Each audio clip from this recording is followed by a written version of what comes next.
Maka apabila bintang-bintang itu tumisat, dihapuskan cahayanya. Dan apabila langit furijat, dibelah dan dipecah. Dan apabila gunung-gunung nusifat, dihancur-hancurkan.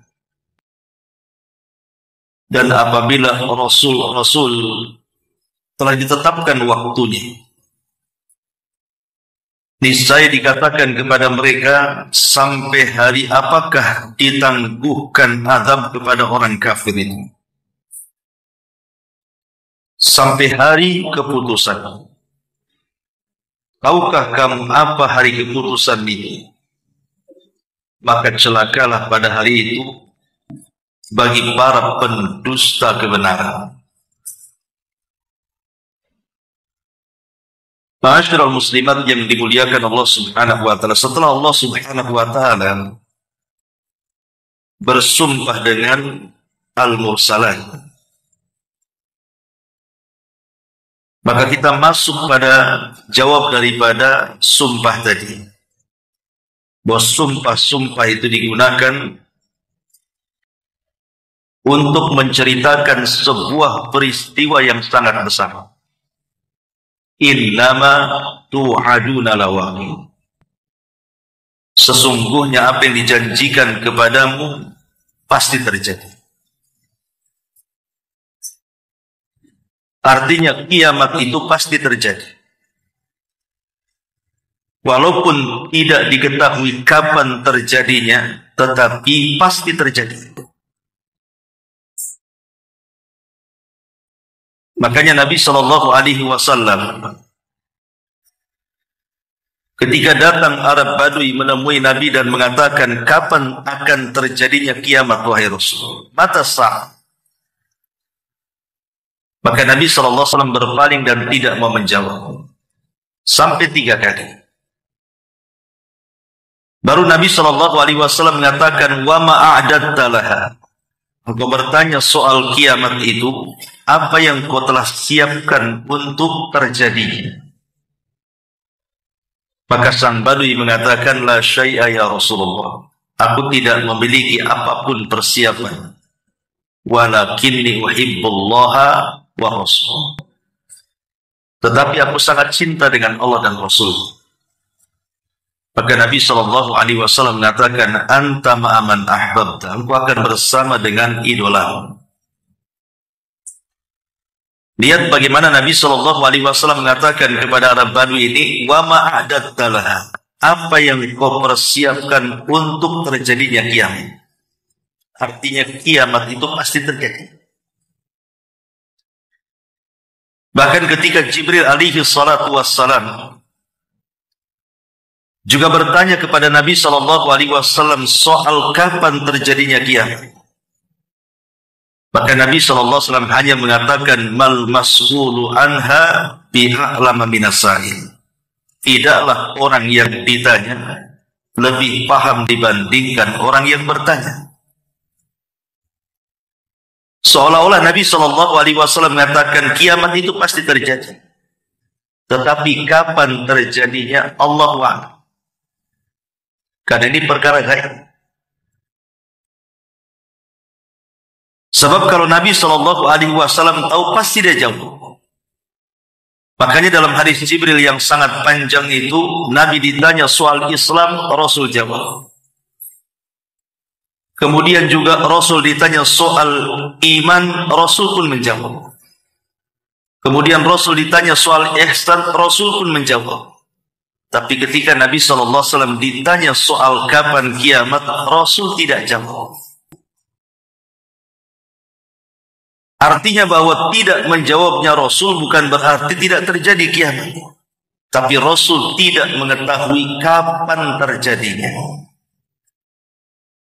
Makanya Nabi SAW hanya menjawab tanda-tandanya saja. Bahwa apabila telah muncul tanda ini, tanda itu, maka kiamat akan datang. Dan tanda-tanda kiamat itu kan ada 2 macam. Ada tanda-tanda kiamat kecil dan datangnya kadang datang, kadang hilang. Dan ada tanda-tanda kiamat besar yang kalau datang itu akan terus berkesinambungan, tidak akan terputus sampai kiamat dibangkitkan. Dan 90% lebih, kata para ulama, tanda-tanda kecil itu sudah muncul. Hanya tinggal beberapa persen saja dan mengarah kepada tanda-tanda kiamat besar. Tapi kapan terjadinya, sekali lagi kita tidak tahu. Tapi Allah katakan, innama tu'aduna lawaqi. Sesungguhnya apa yang dijanjikan soal kiamat kepadamu itu pasti terjadi. Tidak mungkin tidak, pasti terjadi. Kemudian Allah Subhanahu wa Ta'ala menjelaskan tentang kondisi kehancuran alam semesta. Seperti apa kehancuran alam semesta ini? Allah memulai dengan kondisi bintang. Allah mengatakan, fa'idzan nujumu tumisah. Apabila bintang-bintang itu dihapuskan cahayanya. Di dalam ayat yang lain, wa idzan nujumun kadara. Dan tatkala bintang-bintang itu dijatuh-jatuhkan. Sebagian para ulama mengatakan arti kadara artinya tasaqat, artinya bintang-bintang itu berjatuhan. Tapi ada juga yang mentafsirkan artinya taghayyara, bintang-bintang itu akan berubah, yang tadinya bercahaya menjadi gelap gulita. Tentu penafsiran baik yang mengatakan bintang itu akan berjatuhan pada hari kiamat, ataupun yang mengatakan bintang itu akan terhapus cahayanya, tidak bertentangan. Karena bisa dijamak. Dikatakan oleh Imam Al-Kalbi dan juga Imam Atha, seorang ahli tafsir, tumtirus sama yawma idin nujuman fala yabqa najmun illa waqa. Pada hari kiamat langit akan menurunkan hujan bintang. Biasanya hujan itu air, ini bintang dihujankan. Maka tidak tersisa satu bintang kecuali akan jatuh ke permukaan bumi. Lah ketika bintang itu jatuh, maka terjadilah perubahan yang tadinya terang menjadi gelap. Jadi jatuh dulu, baru kemudian gelap, gitu maksudnya. Ma'asyiral muslimat yang dimuliakan Allah Subhanahu wa Ta'ala. Dan kalau kita juga melihat bukan hanya bintang, bahkan matahari dan juga bulan pada hari kiamat itu, keduanya akan digulung oleh Allah Subhanahu wa Ta'ala. Makanya Allah mengatakan dalam surah At-Takwir, idza syamsu kuwirat, apabila matahari digulung oleh Allah Subhanahu wa Ta'ala. Dan Nabi SAW juga mengatakan, asy-syamsu wal qamaru mukawwaran yaumal qiyamah. Matahari dan bulan akan digulung dan dilipat pada hari kiamat. Ma'asyiral muslimat yang dimuliakan Allah Subhanahu wa Ta'ala. Sebagian ahli tafsir mengatakan bahwa kemana matahari dan bulan digulung ini? Dan keduanya bagian daripada bintang. Maka berdasarkan hadis Nabi SAW bahwa matahari akan digulung pada hari kiamat itu dan akan dipendamkan ke dalam jahanam. Tentu dengan dua alasan. Kenapa matahari dan bulan itu dipendamkan ke dalam jahanam? Pertama, karena matahari dan bulan akan menjadi bahan bakar api neraka. Allah Subhanahu wa Ta'ala berfirman, innakum wa ma ta'buduna min dunillahi hasabu jahannam antum laha waridun. Lau kana haula'i alihatun ma waraduha wa kullu fiha khalidun. Dalam surah Al-Anbiya 9899 Allah katakan, sungguh kalian dan apa yang kalian sembah selain daripada Allah Subhanahu wa Ta'ala adalah menjadi umpan-umpan neraka jahanam. Dan matahari dan bulan itu ada yang menyembah. Di zaman Ratu Balqis mereka menyembah matahari dan bulan. Di zaman Nabi Ibrahim juga sebagian kaum Ibrahim menyembah matahari, bulan, bahkan bintang. Sementara Allah katakan, innakum wa ma ta'buduna min dunillahi hasabu jahannam. Sungguh kalian dan apa yang kalian sembah daripada selain Allah akan menjadi bara api dan umpan neraka jahannam. Ayat ini, kata Imam Asy-Shinqiti rahimahullahu ta'ala, tadullu ala anna jami'al ma'budati ma'abidiha finnar. Bahwa seluruh sesembahan selain daripada Allah akan dikumpulkan bersama para penyembahnya di satu neraka. Jadi kalau mereka menyembah sapi, maka akan dikumpulkan satu neraka. Kalau mereka menyembah batu, maka akan dikumpulkan dalam satu neraka. Termasuk juga matahari dan bulan akan dikumpulkan dengan para sesembahannya. Kemudian yang kedua, tentunya untuk menghinakan orang-orang yang menyembah matahari dan bulan, dan untuk membuktikan bahwa matahari dan bulan itu bukan Tuhan. Tidak layak disembah. Makanya Allah Subhanahu wa ta'ala masukkan dan pendamkan matahari dan bulan itu ke dalam jahanam. Bahwa keduanya bukan Tuhan. Gitu maksudnya. Ma'asyiral muslimat yang dimuliakan Allah Azza wa Jalla. Jadi pada hari kiamat, bintang-bintang, matahari dan bulan itu semua akan dijatuh-jatuhkan oleh Allah Subhanahu wa ta'ala. Fa'idan nujumu tumisan. Apabila bintang-bintang itu dihapuskan cahayanya. Kemudian setelah Allah bercerita tentang soal bintang, maka Allah Subhanahu wa ta'ala mulai bicara soal langit. Allah katakan, wa idas sama furijat. Dan apabila langit mulai terbelah dan terpecah. Terbelah atau terpecahnya langit itu disebutkan di beberapa ayat dalam Al-Quranul Karim. Seperti Allah Subhanahu wa ta'ala katakan dalam surah Al-Haqqah ayat 16. Wan syaqqatis sama fahiya yawma idin wahiyah. Dan terbelahnya langit pada hari itu sehingga langit yang tadinya kokoh menjadi rapuh dan lemah. Ma'asyiral muslimat yang dimuliakan Allah Subhanahu wa ta'ala. Kemudian juga disebutkan di dalam surah yang lainnya, Allah mengatakan, wa idas sama'u kushitat. Dan tatkala langit dilenyapkan. Sehingga kemudian para ulama ketika berusaha untuk menggabungkan satu ayat dengan ayat yang lainnya, seperti namanya surah Al-Infitar. Surah Al-Infitar ini artinya terbelahnya langit. Kemudian surah Al-Insyiqaq juga menceritakan terbelahnya langit. Kemudian juga dalam Al-Quran surah Al-Anbiya ayat 104 juga bahwa langit itu akan digulung, mana? Yauma natwis sama katayyi sijilil kutub. Ingat pada hari kiamat, langit kami akan gulung seperti lembaran-lembaran buku.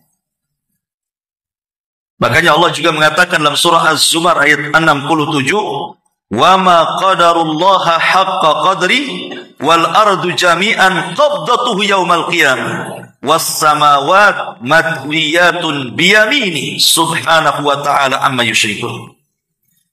Dan mereka tidak pernah mengagungkan Allah dengan sebenar-benar pengagungan. Padahal bumi dan seluruh langit dalam genggaman pada hari kiamat. Seluruh bumi akan berada dalam genggamannya pada hari kiamat. Termasuk juga langit akan dilipat dengan tangan kanan. Maha suci Allah dan maha tinggi Dia dari apa yang mereka persekutukan. Jadi kalau kita gabungkan semua ayat, maka pada hari kiamat berawal daripada infitar. Langit itu akan terbelah, tapi tidak secara keseluruhan. Makanya ada surat namanya surah Al-Infitar. Kemudian setelah infitar terbelah, maka terjadi namanya Al-Insyiqaq. Ada juga surah Al-Insyiqaq dalam Quran sudah kita bahas. Dan insyiqaq ini lebih dahsyat dibandingkan infitar. Karena kalau infitar ini terbelah, tapi kalau insyiqaq ini terbelah secara sempurna. Baru setelah itu langit melemah. Sebagaimana surah Al-Haqqah ayat 16 tadi. وَانْشَقَّتِ السَّمَاءُ فَهِيَ يَوْمَئِذٍ وَاهِيَةٌ. Dan ketika langit terbelah, maka pada hari itu langit menjadi lemah dan rapuh. Karena langit itu kan bangunan. Bangunan ini kalau tiang-tiangnya sudah mulai roboh, maka tentu akan lemah atapnya, pasti akan roboh juga. Pada Allah mengatakan wa bainaina fawqakum sab'an shidada, dan kami bangun di atas kamu, maksudnya 7 lapis itu dengan sangat kokoh sekali. Tapi kalau sudah terpecah kemudian terbelah kemudian menjadi lemah, apa yang terjadi? Di sinilah terjadi al-kad yang dikatakan idas sama'un musyqiqah, dan tatkala langit dilenyapkan. Berarti terbelah, kemudian terbelah hancur, kemudian lemah, kemudian lenyap. Kemana langit lenyap? Karena Allah subhanahu wa ta'ala menggulungnya tadi. Allah gulung di tangan kanannya. Dan juga bumi berada di genggamannya. Itulah kondisi langit pada hari kiamat. Setelah kemudian Allah subhanahu wa ta'ala menceritakan soal langit, maka Allah beralih kepada kondisi bumi. Dimulai daripada gunung-gunungnya. Di sini Allah subhanahu wa ta'ala mengatakan wa idzal jibalu nusifat. Apabila gunung-gunung itu dihancurkan. Masyarul muslimat yang dimuliakan Allah subhanahu wa ta'ala, dalam ayat yang lain juga Allah mengatakan wa idzal jibalu suyirat. Dan apabila gunung-gunung diperjalankan. Ada yang mengatakan bahwa yang dimaksud suyirat diperjalankan di sini artinya diterbang-terbangkan. Tapi ada juga yang mengatakan suyirat di sini maksudnya gunung itu akan berubah menjadi debu dan tanah sudah tidak kokoh lagi. Makanya Allah mengatakan dalam surah An-Naml ayat 88 itu, wa taral jibala tahsabuha jamidatan wa hiya tamurru marrassahan. Dan kamu lihat gunung-gunung itu, kamu sangka dia tetap pada tempatnya. Tidak, dia akan berjalan satu masa, akan tercabut dari pataknya, kemudian akan diterbangkan ke langit, kemudian akan dituburkan satu dengan yang lainnya, kemudian hanya sisa debu yang kembali ke bumi. Wasuyyiratil jibalu fakanat saraban. Dan gunung-gunung pun dijalankan sehingga menjadi fata morgana. Dalam surah Toha lebih jelas lagi Allah mengatakan wa yas'alunaka 'anil jibal faqul yansifuha rabbi nasfa. Mereka bertanya-tanya soal gunung kepadamu wahai Muhammad pada hari kiamat. Katakan, Tuhanku akan menghancurkan pada hari kiamat sehancur-hancurnya. Makanya dalam surah Al-Waqiah juga Allah mengatakan ayat ke-5 dan ke-6-nya wa bussatil jibalu bassa fakanat haba'an mumbatha. Dan gunung-gunung dihancurkan sehancur-hancurnya, maka jadilah dia seperti debu-debu yang berterbangan. Sama dengan disebutkan dalam surah Al-Qari'ah juga wa takunul jibalu kal'ihnil manfus. Dan gunung-gunung itu seperti bulu yang dihambur-hamburkan. Kalau kita perhatikan gabungan ayat-ayat ini, berarti kondisi gunung pada hari kiamat itu pertama, Allah akan mencabut dari pasaknya. Kemudian setelah itu Allah terbangkan gunung itu ke langit.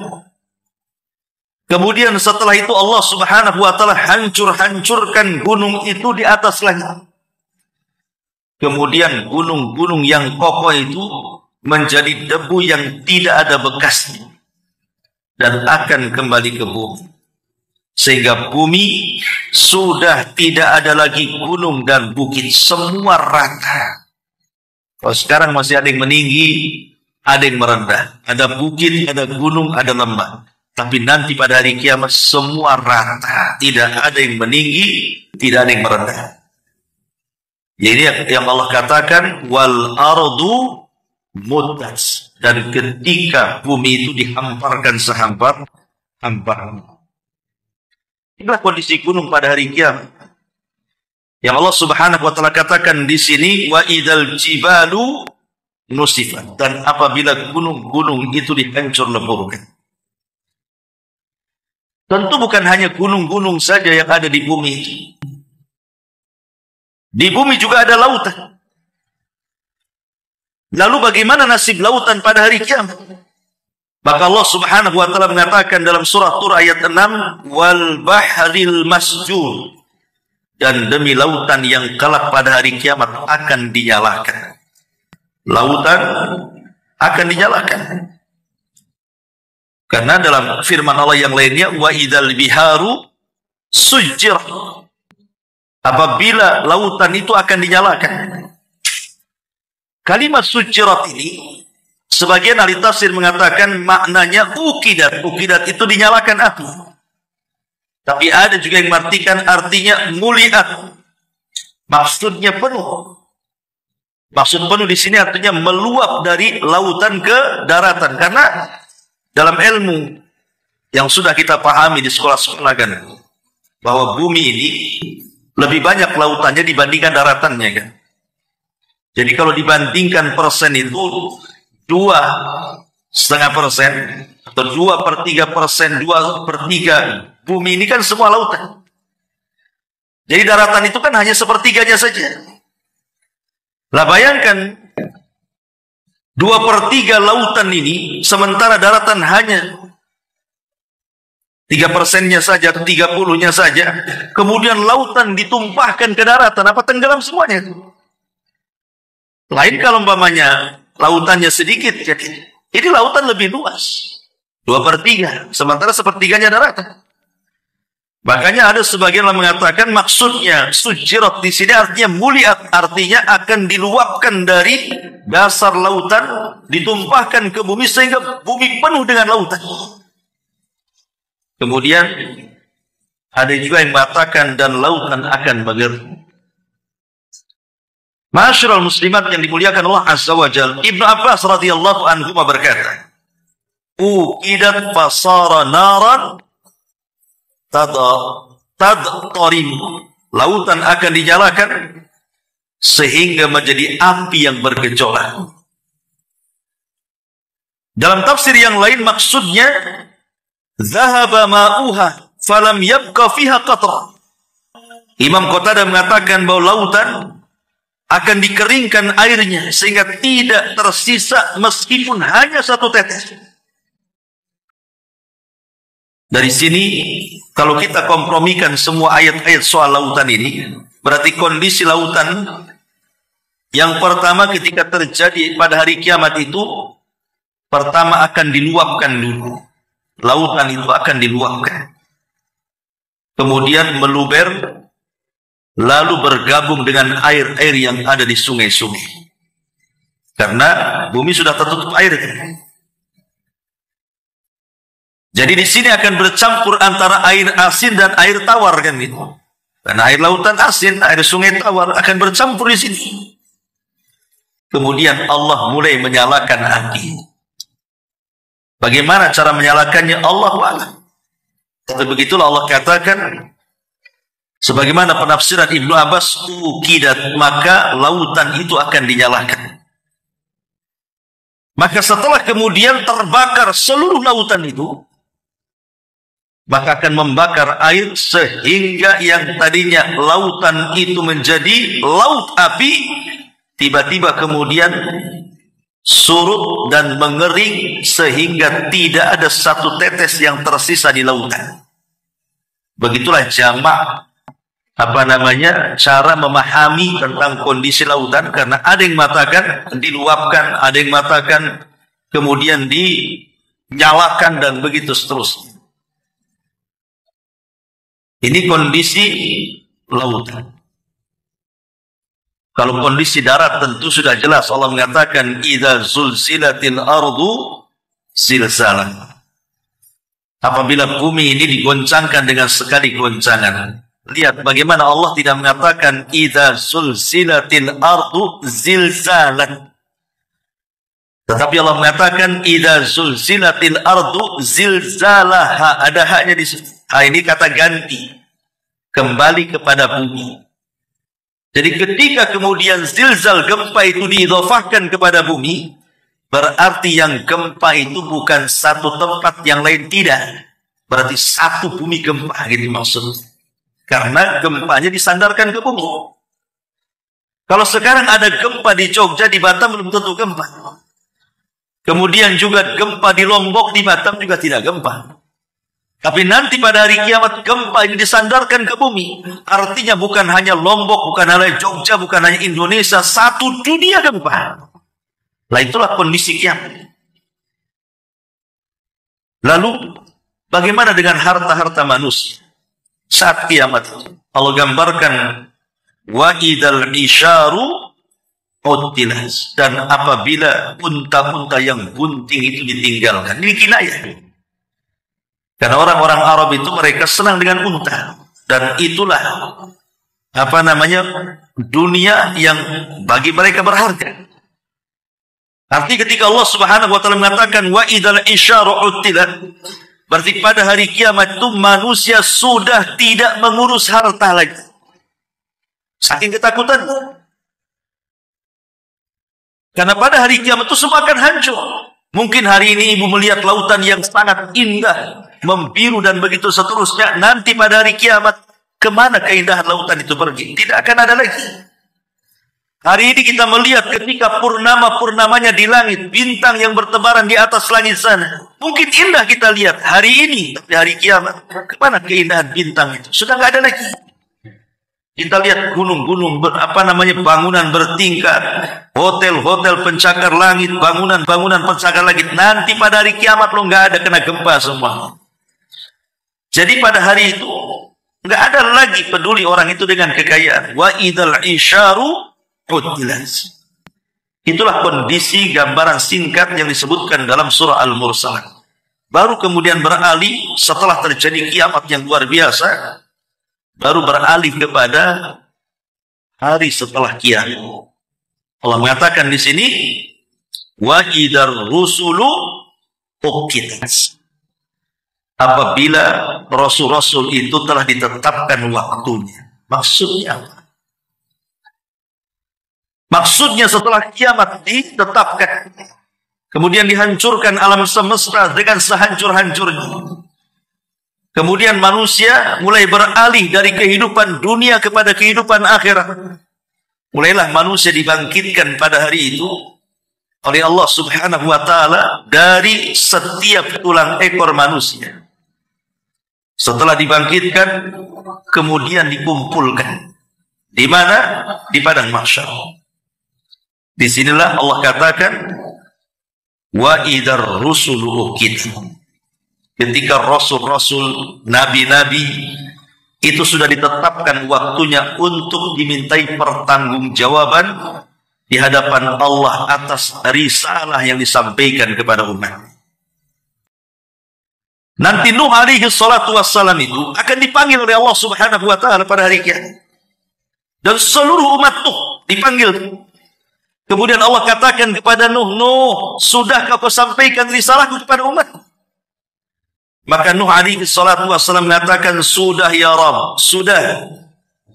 Maka kemudian Allah Subhanahu wa taala katakan kepada umatnya Nuh alaihi salam, betul Nuh sudah menyampaikan risalah kepada kalian. Maka umat Nuh mengatakan, tidak ya Rabb, Nuh berdusta. Dia tidak pernah menyampaikan risalahnya kepada kami.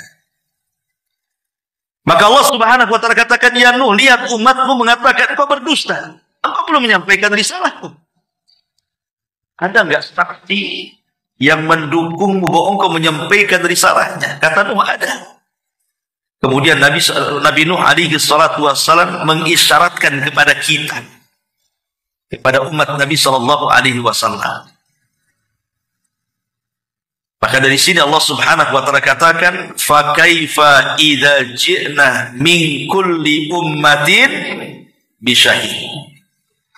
Bagaimana kalau seandainya kalian akan datang kepada setiap umat menjadi saksi mereka? Jadi kita ini akan menjadi saksi kepada semua para nabi. Jadi ketika mengisyaratkan itulah saksiku, maksudnya disyaratkan kepada siapa? Umat Nabi, umat Rasul, umat Nabi kita Muhammad sallallahu alaihi wasallam. Maka kita semua akan dipanggil oleh Allah Subhanahu wa taala. Kemudian mengatakan, kalian mau bersaksi akan persaksian Nuh bahwa dia telah menyampaikan risalahku kepada umatnya? Maka serentak umat Islam, umat Muhammad sallallahu alaihi wasallam mengatakan, tentu ya Rabb, Nuh sudah menyampaikan risalahnya. Maka Allah mengatakan, bagaimana mungkin kalian bersaksi? Kalian tidak hidup di zaman Nabi Nuh. Bagaimana kalian tahu Nuh menyampaikan risalah? Kalian tidak hidup di zaman Nabi Nuh. Namanya saksi terus melihat. Kalau tidak melihat, macam mana akan jadi saksi? Tetapi kemudian umat Rasul pada hari kiamat mengatakan, ya Rabb, yang menyampaikan Nuh risalahmu kepada umat itu engkau sendiri. Di dalam Al-Quranul Karim. Makanya adalah surah Nuh. Ya, kami tidak bersaksi, tidak pernah menyaksikan menyampaikan risalah. Tapi engkau yang ngasih tahu kepada kami bahwa Nuh sudah menyampaikan risalahnya 1000 tahun dikurangi 50 tahun. 950 tahun. Maka Allah katakan, sadaqtum, benar kali. Wa sadaqan Nuh wa kadzaba qaum. Ya, telah benar juga Nuh dan berdusta kaum. Kemudian setelah Nuh dipanggil lagi nabi-nabi yang lainnya beserta umatnya. Kemudian ditanya lagi dan kaumnya mengatakan, dusta nabi kami menyampaikan risalah. Kemudian Allah mengatakan, lihat, kaum mengatakan dusta, ada saksi, ada, disyaratkan lagi kepada kita. Jadi setiap umat pada hari kiamat itu kita akan jadi saksi di sini. Ma'asyiral muslimat yang dimuliakan Allah Azza wa Jalla, sampai pada waktunya ketika kita sudah menjadi saksi kepada semua umat. Giliran Nabi sallallahu alaihi wasallam menjadi saksi kepada kita. Fa kaifa idza ji'na min kulli ummatin bisyahid wa ji'na bika ala haula'i syahida. Dan engkau wahai Muhammad akan menjadi saksi bagi umat. Jadi kalau umatnya akan menjadi saksi bagi umat-umat sebelumnya, tapi Rasul kita akan menjadi saksi bagi kita. Apakah kita ini selama hidup di dunia betul-betul mengikuti syariat Nabi? Betul-betul mengikuti sunnah Nabi? Betul-betul mengikuti dan tunduk kepada Nabi atau tidak? Nanti Nabi SAW akan melihatnya. Dan ini khawatir. Makanya kata Hasan Al-Basri rahimahullahu ta'ala, ketika ada sebuah kaum, mereka mengklaim mencintai Nabi SAW, fabtalahumullahu bihadil ayat. Maka Allah uji mereka dengan ayat ini. Maksud ayat ini adalah, Qul in kuntum tuhibbunallaha fattabi'uni yuhibbukumullah. Katakan ya Muhammad, kalau kalian cinta kepada Allah, ikuti aku. Niscaya Allah akan cinta kepada kalian, bahkan lebih daripada itu, wa yaghfir lakum, dan Allah pun akan mengampuni dosa-dosa kalian. Alangkah celakanya orang-orang yang mengaku cinta kepada Rasul, tapi kenyataannya dia tidak pernah melaksanakan sunnah Rasul. Rasul akan menjadi saksi bagi kita. Dan ini detik-detik yang luar biasa. Makanya Allah mengatakan, wa idzar rusulu uqitat. Ingat, apabila Rasul sudah ditetapkan, Rasul-Rasul sudah ditetapkan waktunya untuk berhadapan-hadapan dengan umatnya. Termasuk Nabi kita Muhammad berhadapan dengan kita. Siapa yang betul-betul menjadi umatnya dan siapa yang hanya pengakuan saja menjadi umatnya. Makanya ketika Nabi SAW menunggu di telaganya, Ketika hampir seluruh umatnya minum dari telaganya, tiba-tiba ada satu kelompok yang hendak masuk ke telaganya, diusir para malaikat. Kata Nabi SAW, ummati, ummati. Ya Rabbi, itu umatku. Dan riwayat ashabi, ashabi itu sahabatku, biarkan mereka minum. Tapi Allah Subhanahu wa ta'ala mengatakan, ya Muhammad, innaka la tadri ma ahdatsu ba'dak, innahum ghayyaru wa baddalu. Wahai Muhammad, kau tidak tahu apa yang terjadi sepeninggal. Mereka sudah merubah-rubah petunjukmu dan sudah mengambil di luar daripada tuntunanmu. Sebagian ahli tafsir mengatakan, dan ulama-ulama akidah, bahwa ada beberapa orang yang tidak mungkin masuk ke telaga Rasul dan tidak akan meminum. Pertama, orang yang murtad. Dia tidak akan minum dari telaga Rasul. Walaupun dia sempat jadi umat Nabi. Tapi karena dia murtad, maka dia bukan umat Nabi. Yang kedua, munafik. Walaupun lisannya mengatakan asyhadu an la ilaha illallah wa anna muhammadar rasulullah, tapi hatinya dipenuhi dengan kekufuran. Makanya orang munafik tidak mungkin meminum dari telaga Nabi. Yang ketiga, para pelaku bidah yang mereka jauh dari tuntunan Rasul. Rasul perintahkan ini, kita pula buat itu. Rasul kemudian memerintahkan itu, kita buat pula yang ini. Tidak cocok dengan perintah, malah melanggar perintah dan tidak menjalankan yang diperintahkan. Mereka melakukan bid'ah dan membuat perkara-perkara dalam agama, maka ahli bid'ah tidak akan masuk ke telaga Nabi, karena mereka tidak mencintai Nabi hakikat. Kemudian yang keempat, para pelaku dosa besar. Mereka tidak mencintai Nabi. Nabi melarang tidak boleh judi, malah kalian judi. Nabi mengatakan tidak boleh zina, kalian zina. Nabi mengatakan jangan gibah, kalian gibah. Nabi mengatakan kalian jangan namimah, kalian namimah. Orang-orang yang banyak melakukan dosa besar, maka dikhawatirkan tidak meminum telaga Nabi Shallallahu Alaihi Wasallam. Wa idar rusulu ukitas liyaumin ujjila, niscaya dikatakan kepada mereka, sampai hari apakah ditangguhkan azab itu bagi orang-orang kafir. Maka Allah mengatakan sampai hari keputusan, hari yaumul fasl, hari pengadilan. Jadi nanti pada hari kiamat manusia akan dikumpulkan dan akan diadili Allah seadil-adilnya. Subhanallah, satu per satu manusia akan diadili. Jangan berpikir bagaimana mengadili satu per satu. Satu kota Batam bisa ada. Belum lagi satu dunia. Belum lagi orang yang pertama hidup sampai yang terakhir mati. Cuman Allah mengadili satu per satu. Innallaha sari'ul hisab. Allah itu sungguh cepat hisab. Tidak sampai setengah hari kaum muslimin sudah selesai dihisab. Ya. Jadi hari keputusan itu akan ada. Disinilah tersingkap semua kezaliman. Semua maksiat yang pernah kita lakukan. Tersingkap banyak aib di hadapan Allah Subhanahu wa ta'ala. Ketika di dunia boleh jadi orang bermaksiat itu dia tutup-tutupi aibnya. Tapi pada hari kiamat Allah singkap aibnya. Makanya kenapa Rasul sangat mengkhawatirkan orang-orang yang suka menyingkap-nyingkap aib orang. Allah singkap aib dia pada hari kiamat. Rasul mengatakan, "Man kasyafa aurata akhi, kasyafallahu auratahu yaumal qiyamah." Siapa yang menyingkap aurat saudaranya, aib saudaranya, dosa saudaranya, maka akan singkap aib dia pada hari kiamat di hadapan Allah. Tapi sebaliknya, man satara musliman, satarahullahu yaumal qiyamah. Siapa yang menutup aib seorang muslim, Allah akan tutup aibnya pada hari kiamat.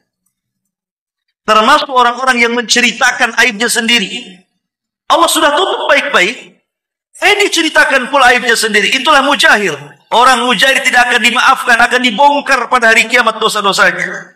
Makanya Rasul mengatakan, kullu ummati mu'afan illal mujahirin. Setiap umatku dimaafkan kecuali orang-orang yang mujahir. Rasul, siapa mujahir itu? Kata Rasulullah SAW, orang yang malam hari dia berbuat dosa, kemudian dia tidur, Allah tutupi aibnya, orang nggak tahu. Di pagi hari dia cerita pula dosa malam.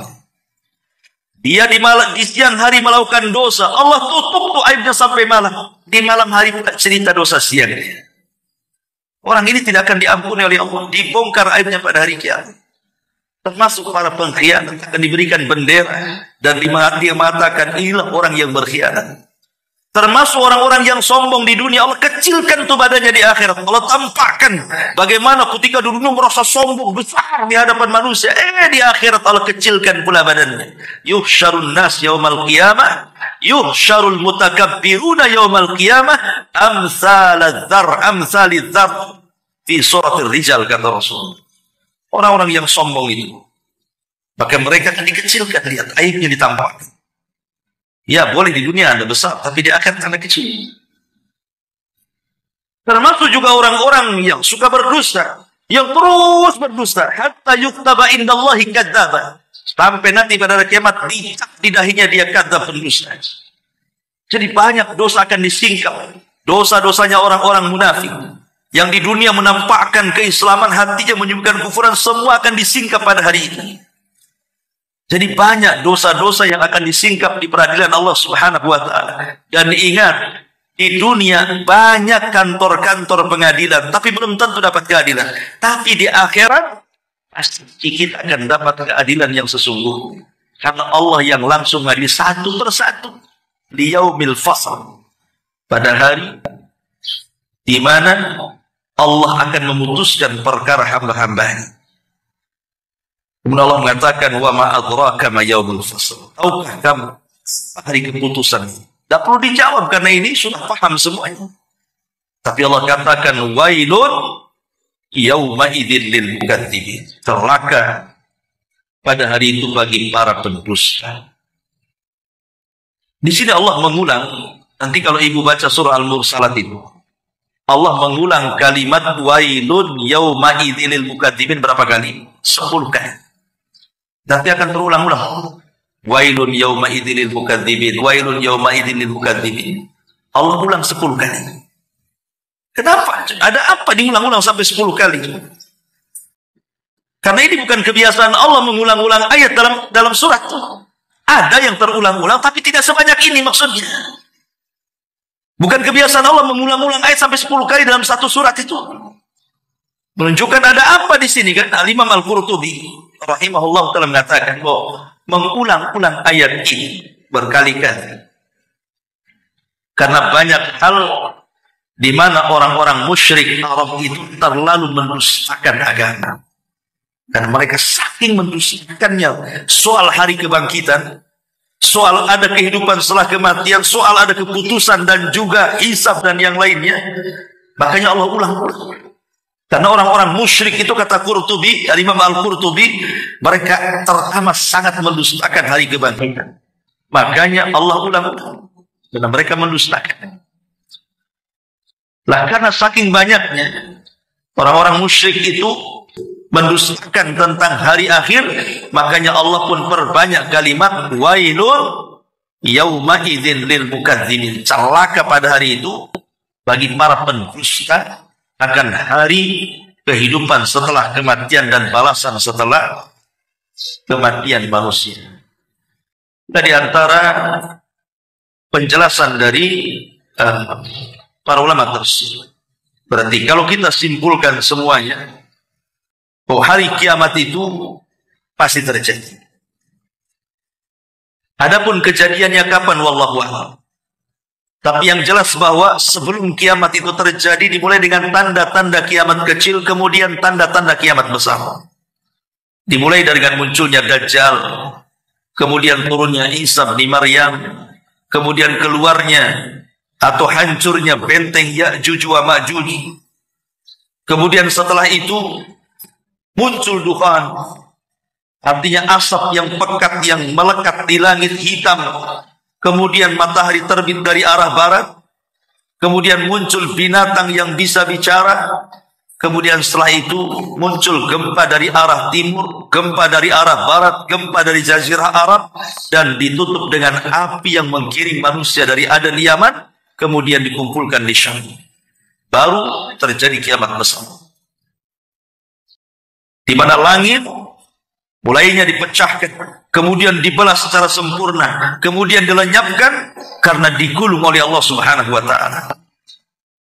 Kemudian bintang dijatuh-jatuhkan, kemudian dipadamkan cahayanya dan membentur satu dengan yang lainnya sehingga terjadi kekacauan di mana-mana.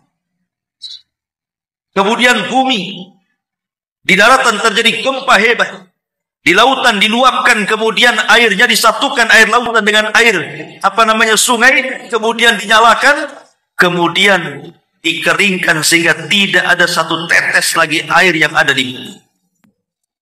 Kemudian gunung dicabut, diterbangkan, dihancurkan di langit, kemudian dikembalikan hanya sisa debu-debunya saja. Kemudian betul-betul dihancur-hancurkan semua alam semesta, kecuali makhluk yang Allah kecualikan. Seperti aras tidak hancur, surga tidak hancur, ruh juga tidak hancur. Ada makhluk sekitar 7 makhluk yang tidak dihancurkan. Tetapi semua makhluk Allah katakan kullu man 'alaiha fan wa yabqa wajhu rabbika dzil jalali wal ikram. Semua akan binasa kecuali wajah Allah. Sehingga ketika terjadi kehancuran alam semesta selama 40, kata Abu Hurairah, yang tidak tahu apakah 40 tahun kehancuran itu, apakah 40 bulan, apakah 40 pekan, wallahu alam, ataukah mungkin 40 hari. Abu Hurairah tidak menyebutkan itu, hanya kalimat 40-nya saja. Disitulah Allah Subhanahu wa ta'ala akan mengatakan di hadapan makhluk yang sudah hancur lebur itu dan mengatakan ainal mutakabbirun. Di mana orang-orang yang sombong? Mana orang-orang yang congkak itu? Anal malik, sayalah raja.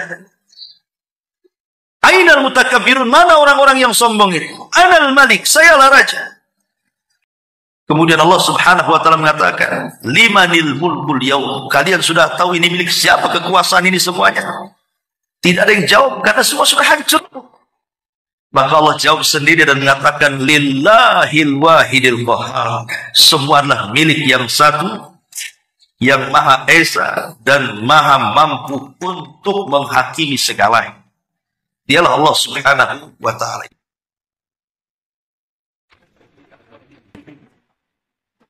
Pada hari ketika tiupan pertama mengguncangkan alam semesta, tarbauhar radifah, tiupan itu diiringi oleh tiupan yang keduanya. Qulubu yawma idin wajifah, hati manusia pada waktu itu merasakan ketakutan yang bersangatan. Absaruha khashi'ah, pandangan mereka tertunduk lesu. Yaquluna inna lamarduduna fil hafirah. Orang-orang kafir pun berkata, apakah kita benar-benar akan dikembalikan kepada kehidupan yang semula? Aidza kunna idzaman nakhirah. Apakah akan dibangkitkan juga apabila kita telah menjadi tulang belulang yang hancur? Qalu tilka idzan qarratun khasirah.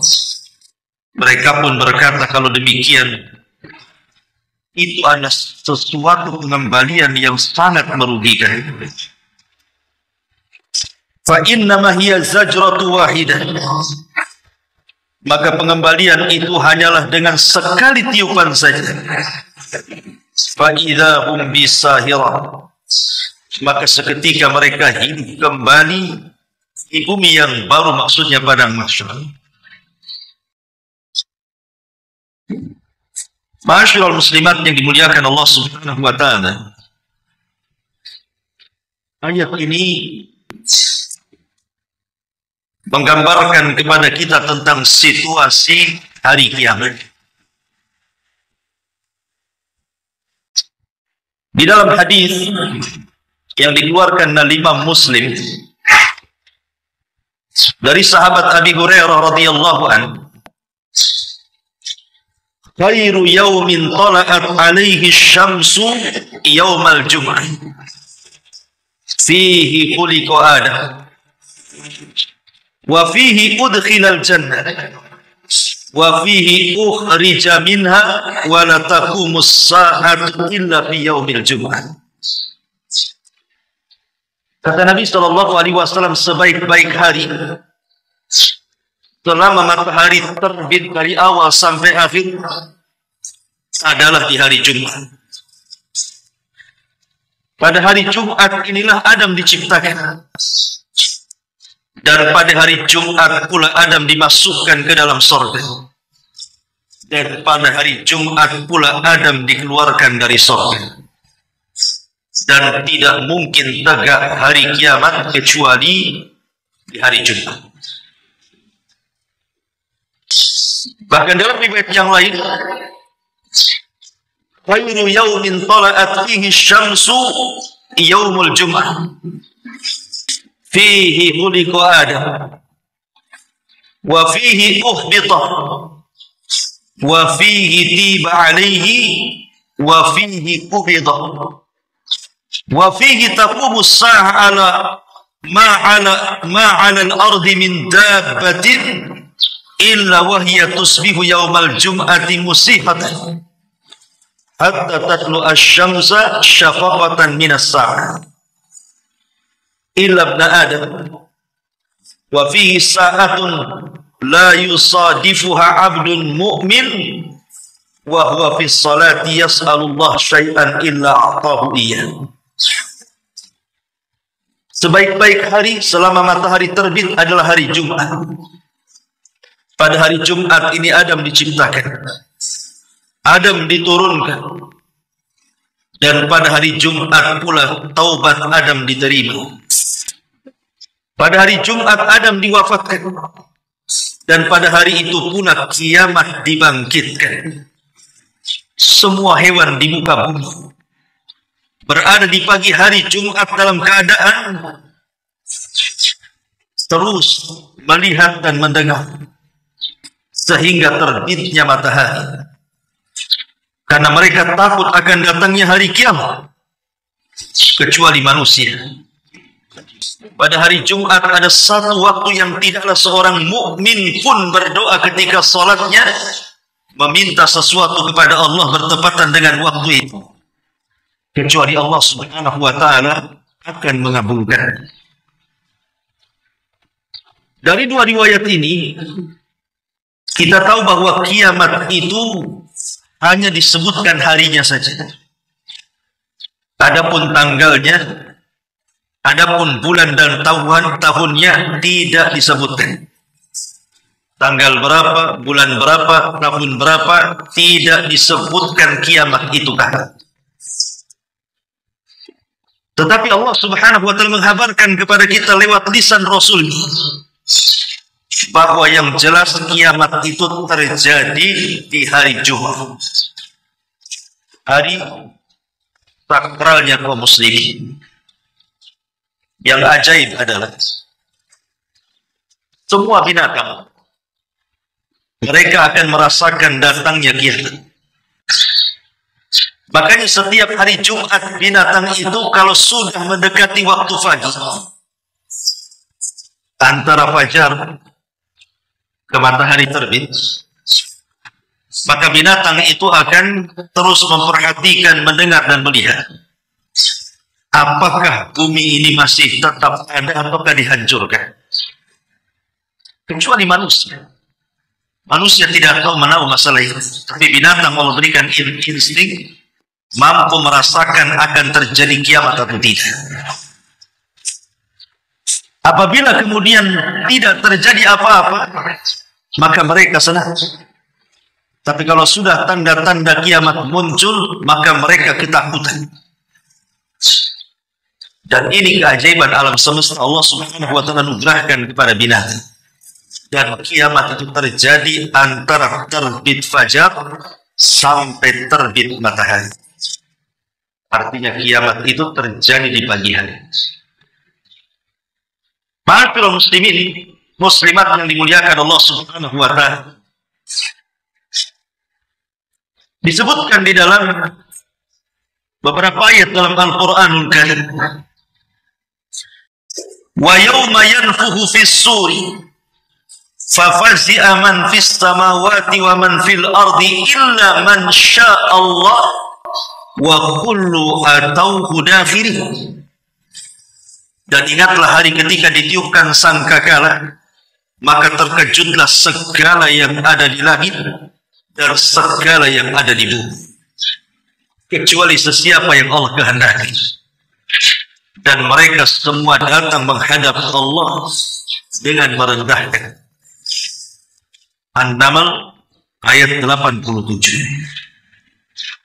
Kemudian dalam surah Az-Zumar ayat 68-nya Allah katakan, wa nufikha fis suri fasa'iqa man fis samawati wa man fil ard illa man sya'allah summa nufikha fihi ukhra fa idahum qiyamun yanzurun. Dan tiuplah sangkakala, maka matilah sesiapa yang ada di langit dan sesiapa yang ada di bumi, kecuali siapa yang dikehendaki Allah. Kemudian ditiup sangkakala itu sekali lagi, maka tiba-tiba mereka berdiri menunggu putusan Allah masing-masing. Dan dalam surah Yasin ayat 51 Allah mengatakan, wa nufikha fis suri fa idahum minal ajdasi ila rabbihim yansilun. Dan ditiuplah sangkakala itu, maka tiba-tiba mereka keluar dengan segera dan cepat dari kubur-kubur mereka menuju kepada Tuhan mereka. Dari 3 ayat ini, An-Naml 87, Az-Zumar 68, dan Yasin 51, bisa kita simpulkan bahwa sangkakala yang akan ditiup Israfil itu 2 kali.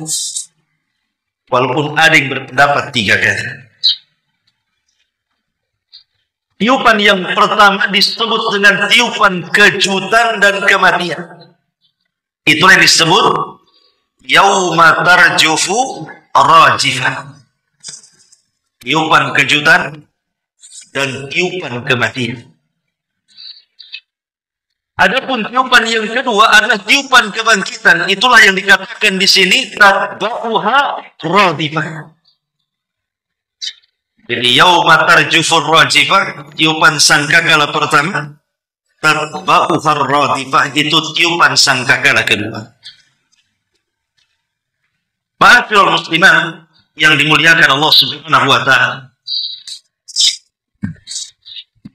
orang yang pertama kali mendengar tiupan sangkakala adalah rajulun yalutu hawdah, seorang laki-laki yang sedang berbenah telaga tempat minum untanya, kolam tempat minum untanya. Saat dia berbenah memperbaiki kolam itu,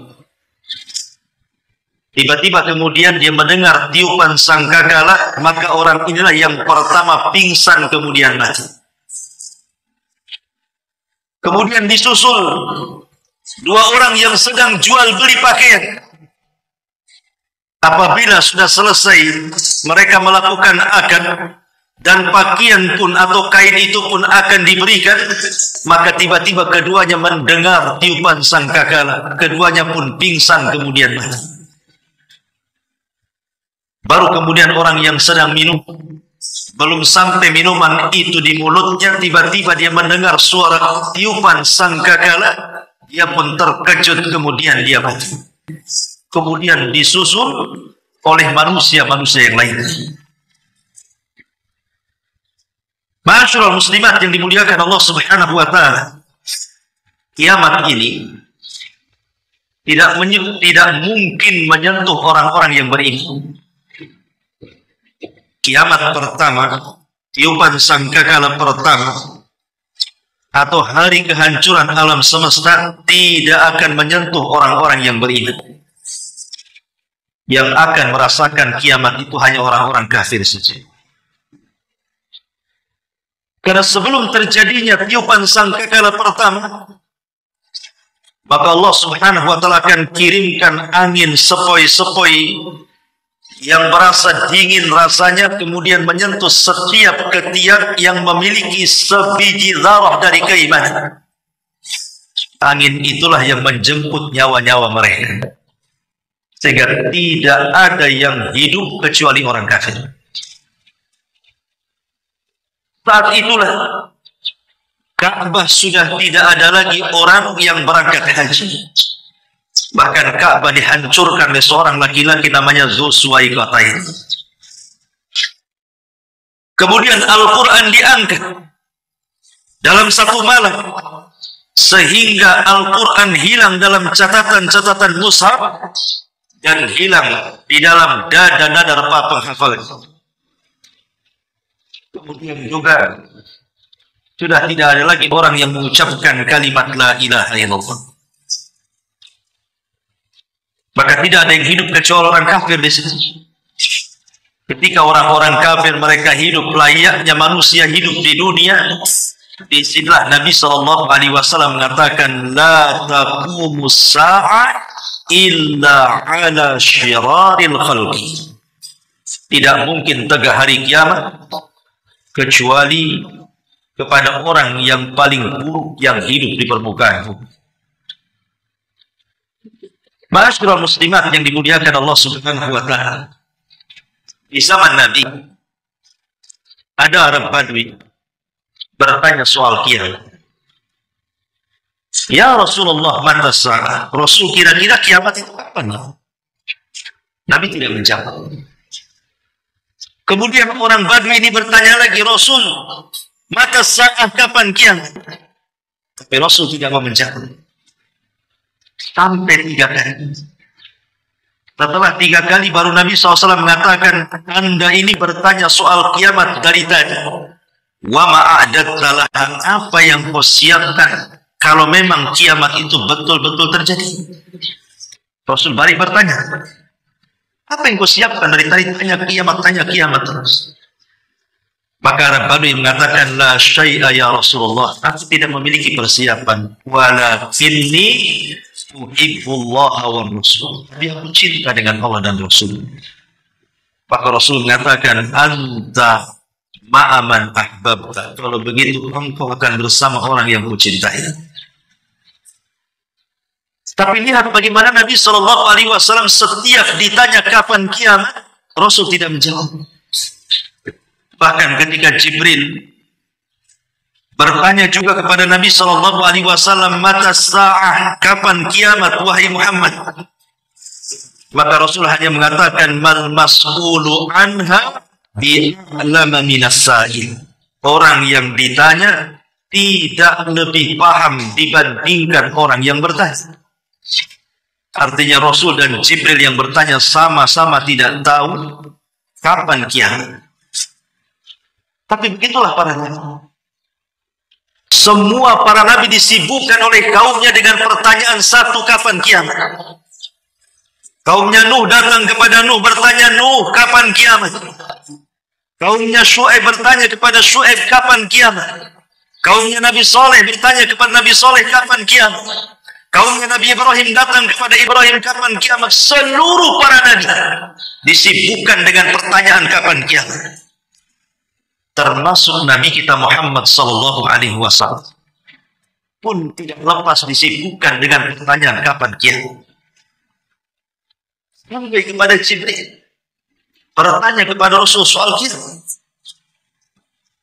Ketika Jibril bertanya soal Islam, Rasul jawab. Ketika Jibril bertanya soal iman, Rasul menjawab. Ketika Jibril bertanya soal ihsan, Rasul menjawab. Tapi ketika Rasul ditanya soal kiamat, Rasul tidak menjawab.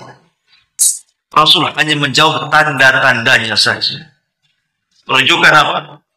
Kiamat itu rahasia Allah Subhanahu wa ta'ala. Kenapa Allah rahasiakan? Agar kita persiapan. Makanya Rasul mengatakan, wa ma'adat dalha, apa yang kau sudah siapkan untuk kiamat. Ma'asyiral muslimat yang dimuliakan Allah Subhanahu wa ta'ala. Saat kiamat dibangkitkan, yauma tarjufur rajifah. Hari di mana tiupan sangkakala pertama ditiup Israfil. Dan Allah Subhanahu wa ta'ala sudah menugaskan dari sekian banyak malaikat, Israfilah malaikat pemegang sangkakala. Ketika Nabi SAW satu hari tidak nyenyak tidur, tidak enak makan, tidak selera minum, sedih. Datang sahabat bertanya, ma sya'nuka ya Rasulullah, Apa dengan wahai Rasul? Kenapa kau burung hari ini? Satu hari ini kau burung, kenapa? Maka Nabi SAW mengatakan, "Fakaifa un'am wa qad iltaqama sahibu qarnin qarna." Bagaimana mungkin aku akan lezat hidup, kata Rasul, kalau Israfil sudah meletakkan moncong sangkakala di mulutnya dan siap ditiup menunggu izin dari Allah Subhanahu wa Ta'ala. Dari sini kita tahu bahwa Israfil itu sudah meletakkan moncong di mulutnya. Karena Nabi SAW adalah Nabi akhir zaman dan umatnya juga umat akhir zaman. Dan Nabi SAW mengatakan, "Ana wassa'ah kahataini," saya dan bangkitnya hari kiamat itu seperti ini, kata Rasul. Makanya wajar kalau moncong Israfil, moncong sangkakala itu sudah berada di mulut Israfil. Dia tinggal nium saja menunggu perintah Allah Azza wa Jalla. Dan apabila betul-betul yauma tarjufur rajif, memang Israfil meniup sangkakala itu, kemudian seluruh manusia meninggal dunia. Kullu nafsin dha'iqatul maut, tidak ada jiwa kecuali cabut nyawanya. Kemudian setelah itu binatang-binatang, baik binatang yang berkaki empat, baik binatang yang ada di lautan, baik binatang yang ada di hutan-hutannya, buasnya, ataupun binatang-binatang jinaknya, kecil besarnya, semua diwafatkan. Maka barulah kemudian giliran para malaikat. Setelah kemudian jin, manusia, binatang-binatang mati, baru giliran para malaikat. Dan kita tahu bahwa yang menjadikan stabilnya alam semesta ini adalah malaikat yang bertugas atas izin Allah, yang memikul arsy malaikat, yang mengatur kehidupan di langit malaikat, yang mengatur kehidupan di dunia malaikat. Ibu bisa bayangkan kalau seluruh malaikat yang ditugaskan Allah untuk menahan langit, untuk mengedarkan seluruh galaksi-galaksi yang ada di langit, tiba-tiba semua mati. Apa enggak berantakan itu? Makanya saat kemudian para malaikat diwafatkan Allah Subhanahu wa Ta'ala, apa yang terjadi? Yang terjadi adalah kehancuran total alam semesta. Tiba-tiba kemudian bintang berjatuhan, kemudian menubruk satu dengan yang lain. Kemudian bola-bola api menerjang bumi, terjadilah gempa dahsyat yang luar biasa. Tercabutnya gunung-gunung. Kemudian keluar larva api, kemudian menyatu dengan lautan. Padahal lautan itu lebih luas 70% dibandingkan daratan. Tapi menjadi lautan api ketika itu. Belum lagi kemudian bergoncangnya bumi, gempa di mana-mana. Allah mengatakan, "Idza zulzilatil ardu zilzalah." Apabila Allah gempakan bumi sekali gempa. Allah katakan zilzalah, gempa diidhofahkan kepada bumi, maknanya tidak ada tempat di bumi kecuali digempakan. Kalau sekarang ada gempa di Jogja, di sini tidak. Ada gempa di Lombok, di sini tidak. Alhamdulillah. Tapi pada hari kiamat melalui kemana semua digempakan. Gunung-gunung yang merupakan pasak bumi dicabut dan dibentur-benturkan di langit, sehingga gunung yang kokoh seperti kapas yang berhamburan ditiup angin. Maka akhirnya kemudian ketika tidak ada makhluk lagi yang hidup, tidak manusianya, tidak jinnya, tidak malaikatnya, tidak manusianya, tidak binatangnya, tidak ada makhluk kecuali Allah Subhanahu wa Ta'ala. Kullu man 'alaiha fan, semua dibinasakan kecuali Allah Dzul Jalali wal Ikram. Disitulah Allah Subhanahu wa Ta'ala melirik bumi yang sudah dihancur-hancurkan itu. Kemudian Allah berbicara dengan bumi. Limanil mulkul yaum. Limanil mulkul yaum. Kekuasaan ini milik siapa? Ainal muluk wa abnaul muluk. Di mana raja dan anak-anaknya? Ainal mutakabbirun. Di mana orang-orang yang congkak dan sombong itu? Di mana mereka? Limanil mulkul yaum. Kekuasaan ini milik siapa? Tidak ada yang jawab. Tidak ada manusia, tidak ada jin, tidak ada binatang, tidak ada malaikat. Siapa yang jawab? Allah yang menjawab sendiri. Lillahil wahidil qahhar, kata Allah. Allah mengatakan semua kekuasaan ini lillah, hanya milik Allah. Wahidil qahhar, zat yang maha esa, yang maha perkasa. Maka ketika itu Allah subhanahu wa ta'ala membiarkan alam semesta ini selama 40. Tidak diketahui apakah 40 hari, ataukah 40 bulan, ataukah 40 tahun. Allah biarkan seperti itu. Kehancuran yang merata di alam semesta. Ketika Abu Hurairah radhiyallahu anhu ditanya soal angka 40 itu, apakah 40 hari wahai Abu Hurairah? Kata Abu Hurairah, fa'abaitu, aku enggan menjawab. Apakah 40 bulan wahai Abu Hurairah? Fa'abaitu, kata Abu Hurairah, aku enggan menjawab. Apakah 40 tahun wahai Abu Hurairah? Fa'abaitu, kata Abu Hurairah, aku enggan menjawab. Yang jelas aku mendengar Rasul di angka 40. Itulah jeda antara tiupan pertama ke tiupan yang kedua. Bisa 40 hari, bisa 40 bulan, bisa juga 40 tahun. Wallahu a'lam. Tetapi kalau sudah lewat 40, disitulah yang pertama kali Allah subhanahu wa ta'ala bangkitkanlah Israfil. Karena dia harus meniup sangkakala yang kedua. Tatba'uha radifah. Apa yang terjadi? Itulah yang difirmankan Allah subhanahu wa ta'ala tadi,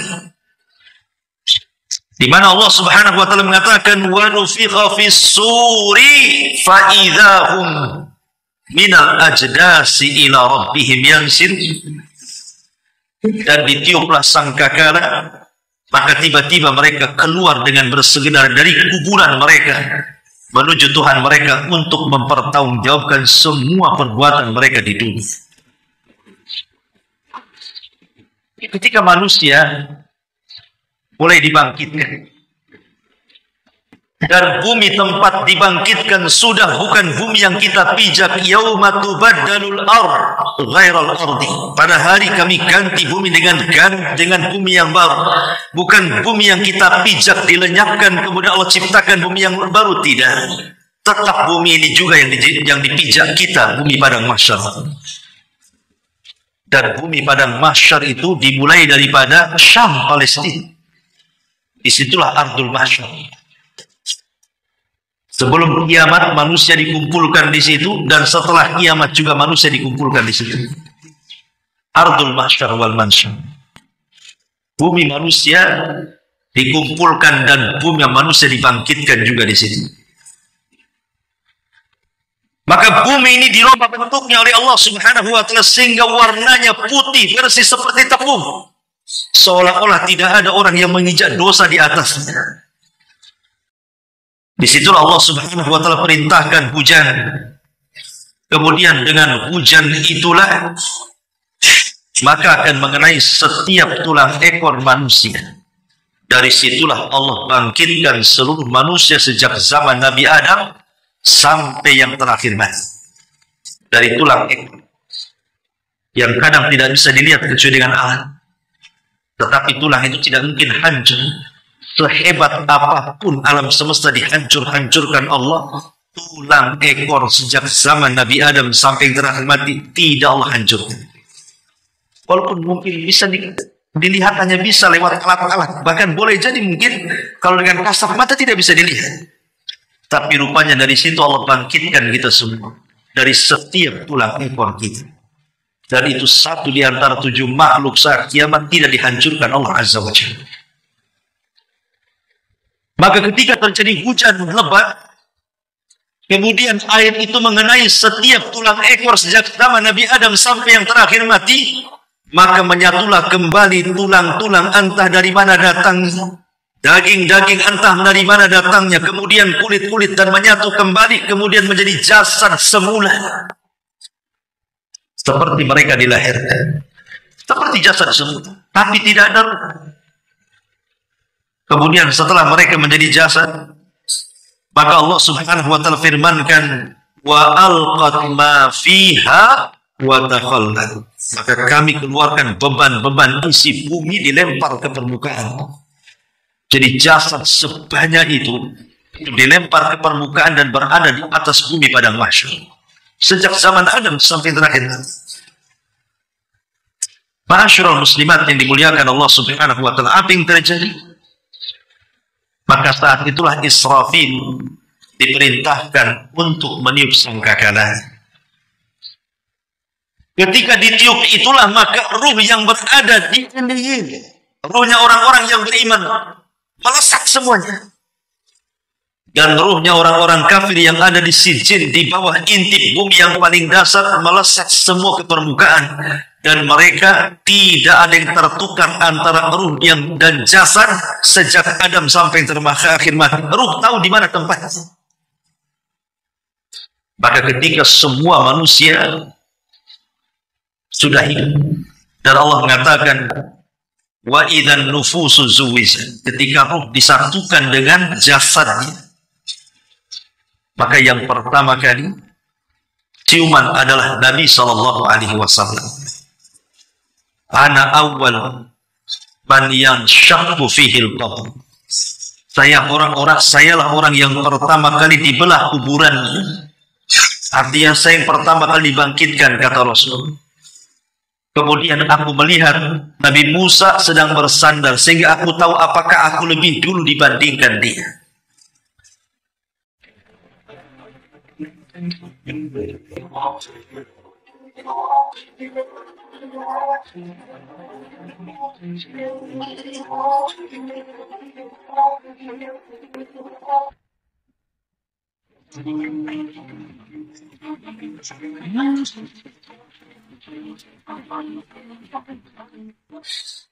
Dan yang pertama kali diberikan pakaian dari sutra adalah Nabiullah Ibrahim alaihi salatu wassalam. Karena dia orang yang pertama kali membuka bajunya di dunia dalam rangka fisabilillah saat dibakar di depan Namrud. Ibrahim dibuka pakaian, kemudian dilempar ke dalam bumi. Maka pada hari kiamat, dia yang pertama kali pakaikan pakaian sutra. Bang yang lain. Ma'asyiral musliman yang dimuliakan Allah Subhanahu wa taala. Abu Hurairah radhiyallahu anhu meriwayatkan sebuah hadis bahwa manusia pada hari kiamat akan dikumpulkan menjadi 3 kelompok. Manusia pada hari kiamat akan dikumpulkan menjadi 3 kelompok. Kelompok yang pertama musyatun, orang-orang yang berjalan. Kelompok yang kedua rukbanun, orang-orang yang berkendaraan. Dan kelompok yang ketiga wasimfun ala wujuhi, orang yang berjalan dengan kepalanya dan kakinya di atas. Ada orang yang berjalan dengan kaki, ada orang berjalan dengan kendaraan, dan ada orang yang berjalan dengan kepala, kakinya di atas. Sehingga Nabi SAW ditanya, ya Rasulullah, kaifa yamshuna ala wujuhi? Bagaimana mereka bisa berjalan dengan wajah-wajah mereka, dengan kepala mereka? Bukan dengan wajahnya berjalan, diseret dengan wajahnya. Seperti kita lihat cacing yang menyeret badannya tanpa kaki. Begitulah dia berjalan dengan wajahnya diseret, kakinya di atas. Sehingga Rasul ditanya, kok bisa ya Rasulullah? Kok ada orang yang berjalan di atas wajah-wajah mereka ini? Maka Nabi SAW mengatakan, innal ladzi amsyakum ala arjulihim qadirun ala an yamsyiakum ala wujuhihim. Zat yang telah memperjalankan engkau di dunia dengan kedua kaki, dia sanggup juga di akhirat memperjalankan manusia dengan wajah mereka. Itulah jawaban Nabi SAW. Ma'asyiral muslimin, muslimat yang dimuliakan Allah Subhanahu wa taala. Ketika manusia dibangkitkan, Nabi Shallallahu alaihi wasallam bersabda dari hadis Aisyah Ummul Mukminin radhiyallahu anha. Kata Aisyah radhiyallahu anha, yuhsyarun nas yaumal qiyamati khufatan uratan ghurlan wa fi riwayati buhman. Manusia akan dikumpulkan dan dibangkitkan dalam kondisi telanjang tanpa berpakaian, tanpa beralas kaki, khufatan tidak beralas kaki, kemudian uratan tanpa pakaian sehelai di badan, ghurlan dan kembali tidak dikhitan.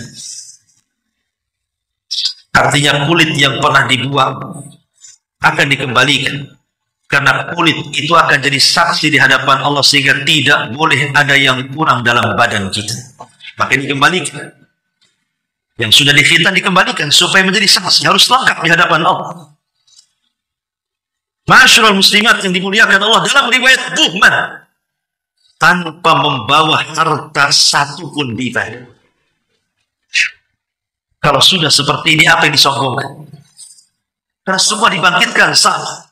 Tidak presidennya, tidak menterinya, tidak pejabatnya, tidak juga rakyatnya, tidak orang kayanya, tidak orang miskinnya, tidak laki-lakinya, tidak perempuannya. Semua dibangkitkan sama, tanpa sandal, tanpa pakaian, tidak dikhitan dan tidak membawa harta di badan. Lalu apa yang disombongkan di hadapan Allah Azza wa Jalla? Sehingga Aisyah radhiyallahu anha yang memiliki sifat malu yang luar biasa bertanya kepada Nabi SAW, ya Rasulullah, kalau semua orang telanjang nampak aurat satu dengan yang lainnya, malulah kami wanita. Aurat kami akan dipandang oleh laki-laki. Tapi Nabi SAW mengatakan, ya Aisyah, al-amru yawma idin syadid. Perkaranya tidak bisa kubayangkan, wahai Aisyah. Perkaranya dahsyat. Tak mungkin orang memandang satu dengan yang lain. Ma'asyiral muslimat yang dimuliakan Allah Subhanahu wa taala. Ketika manusia dibangkitkan pada hari kiamat, maka kondisi mereka seperti dua binatang yang disebutkan dalam Quran. Pertama, mereka seperti kal farashil mabsus, seperti laron yang berhamburan. Yang kedua, mereka kal jaradil muntashir, seperti belalang yang berterbang. Apa bedanya?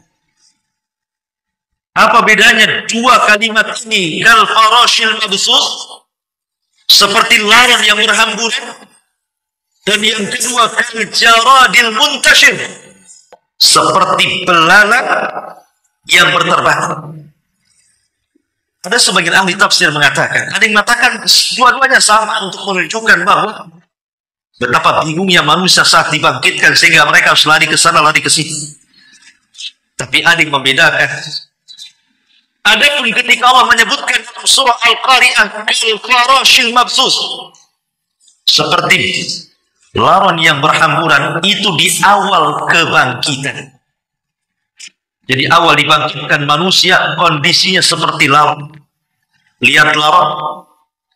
Laron itu kalau ada cahaya, maka semua akan terbang menuju cahaya dan mereka akan saling tubruk satu dengan yang lainnya tanpa peduli kawan-kawan. Begitulah kondisinya. Yauma yafirrul mar'u min akhi wa ummihi wa abi wa sahibatihi wa bani likulli imri'in minhum yawma idzin sya'nun yughni. Orang lari dari kawan, lari dari orang tuanya, lari dari pasangan-pasangannya, lari dari anak, semua sibuk memikirkan sendiri-sendiri. Ini di awal kebangkitan. Baru setelah manusia putus asa, ada yang jalan ke kanan, ke kiri, ke depan, ke belakang, ke selatan, ke utara, ke barat, ke timur. Tidak ada tujuan karena padang mahsyar itu tidak ada maklam. Maksudnya tidak ada maklam, itu tidak ada alamat. Kalau kita mau dari Nagoya, mau dari Jodo ke Nagoya, atau dari Nagoya ke Batam Center, atau Batam Center ke Batu Aji, atau Batu Aji ke Batu Besar, maka kita bisa melihat maklam kan di jalan-jalan itu. Ini arahnya ke sana, ini arahnya ke sini. Ada maklam, ada tanda. Tapi di padang mahsyar tidak ada tanda. Mau jalan ke mana?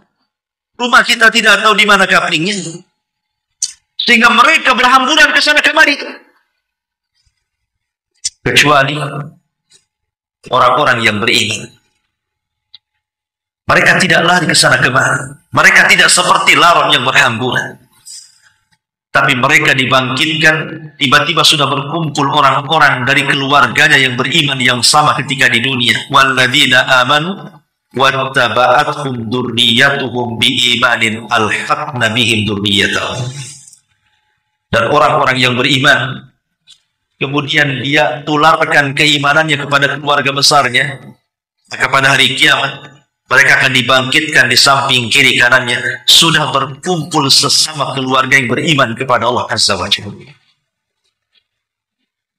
Ketika kemudian orang-orang kafir berhamburan dan mereka mengatakan, ya wailana man ba'atsana min marqadina, duhai celaka, siapa yang membangkitkan kami di sini?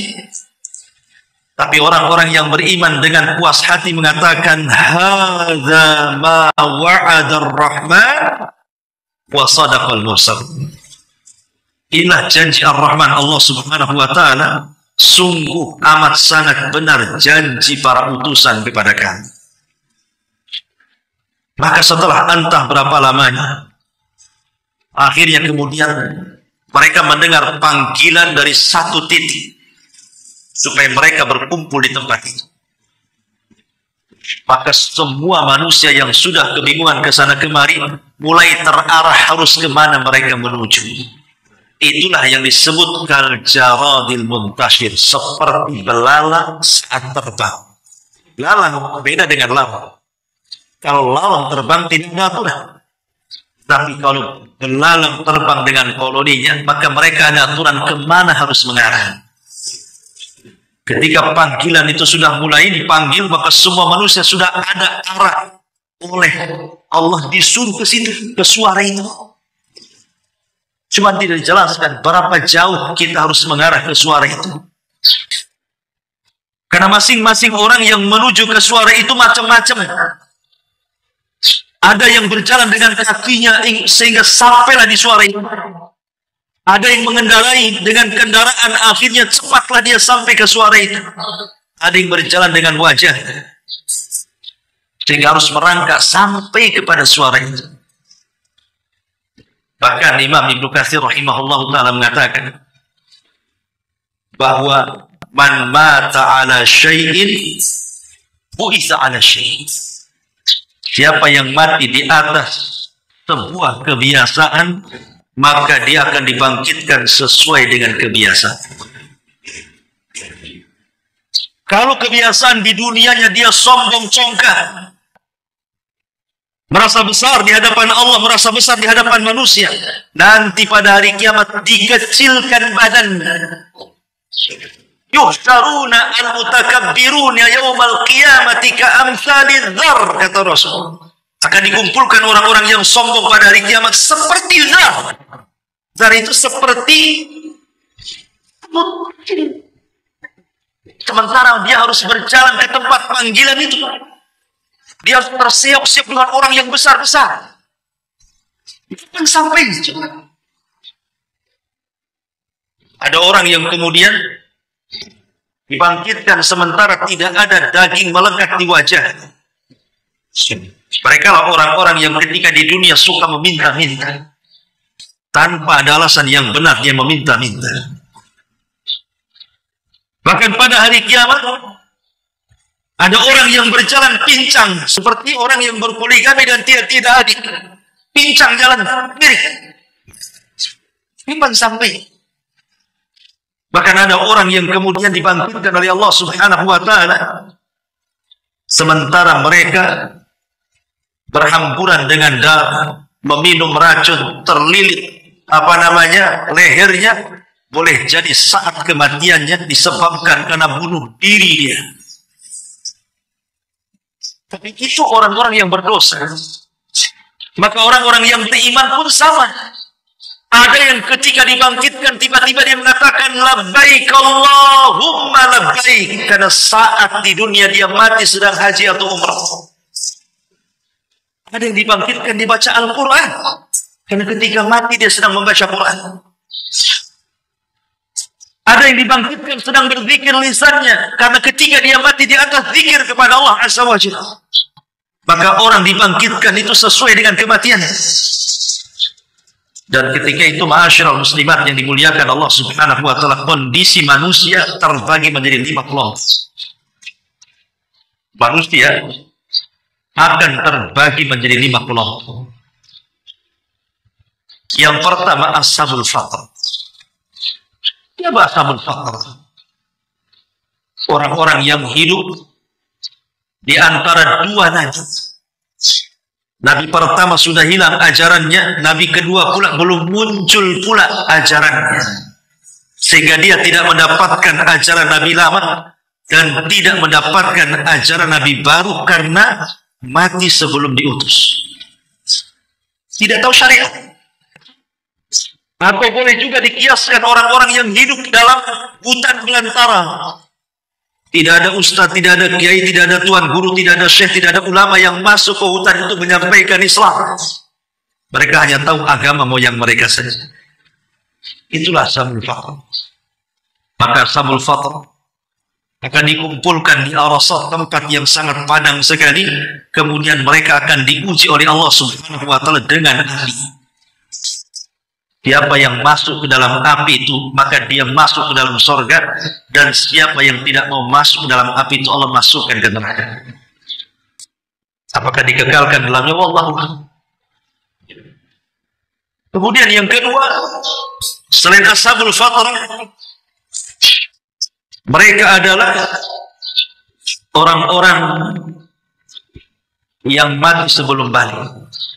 Bayi-bayi. Boleh jadi mungkin baru lahir dia meninggal. Baru usia 5 tahun dia meninggal. Seperti hari ini, lihat bagaimana anak-anak kecil yang belum balik dibombardir di Palestina oleh Israel. Anak-anak kecil tidak berdosa. Mereka harus mati. Bayangkan ibu-ibu mereka merasa rumah sakit itu tempat yang aman.